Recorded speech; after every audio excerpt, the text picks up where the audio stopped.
বন্ধুরা, আমার চ্যানেলে তোমাদের সকলকে স্বাগত। আজ আমরা ক্লাস 4 এর রায়ার্ড মার্টিন প্রশ্নবিচিত্রা থেকে পরিবেশের প্রথম পর্যায়ক্রমিক মূল্যায়নের 8 নম্বর স্কুল সলভ করব।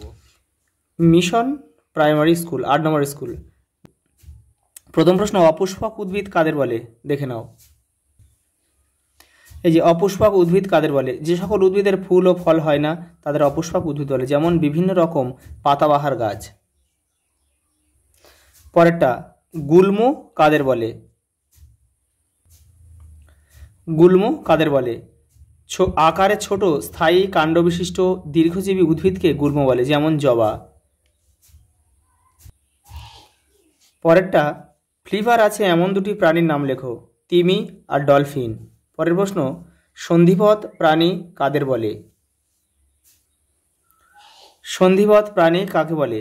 যাদের দেহ অনেকগুলি খণ্ডে বিভক্ত তাদের সন্ধিপথ প্রাণী বলে, যেমন চিংড়ি, মৌমাছি, প্রজাপতি। পরের প্রশ্ন, শূন্যস্থান পূরণ করো। প্রথমেরটা, সিংকোনা গাছের ছাল থেকে ম্যালেরিয়া জ্বরের ওষুধ তৈরি হয়। পরেরটা, রেণুস্থলী দেখা যায় ফার্ন পাতার পৃষ্ঠভাগে।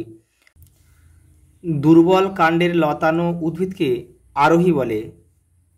পার্শ্বরেখা দেখা যায় মাছের দেহে। পরেরটা, সঠিক উত্তরটি বেছে নিয়ে পূর্ণ বাক্যে উত্তর লেখো। থানকুনি পাতা পেটের রোগ নিরাময় করে। শামুক হলো কম্বোজ প্রাণী। পরেরটা, শতপদী প্রাণী বলা হয় কেন্নকে। সুস্থ মানুষের দেহের উষ্ণতা হয় 98.6 ডিগ্রি ফারেনহাইট।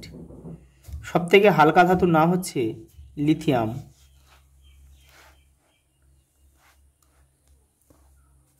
পরেরটা, বাক্যটি লিখে পাশে ঠিক বা ভুল লেখো। ঢেঁকি শাক ফার্ন জাতীয় উদ্ভিদ, ঠিক। ব্যাঙাচির শ্বাসযন্ত্রের নাম ফুসফুস, এটা ভুল। পরেরটা, ভারতের গোলাপি হাঁস এখন লুপ্তপ্রায় প্রাণী, এটা ঠিক। বটগাছ অশাক উদ্ভিদ, এটা ভুল। পরেরটা, নিচের ছকটি যথাযথভাবে পূরণ করো। সকালে কি খাও? এটা তোমরা নিজেরা করবে। তোমরা সকালে কি খাও, দুপুরে কি খাও, রাতে কি খাও, এটা তোমরা নিজেরা করবে।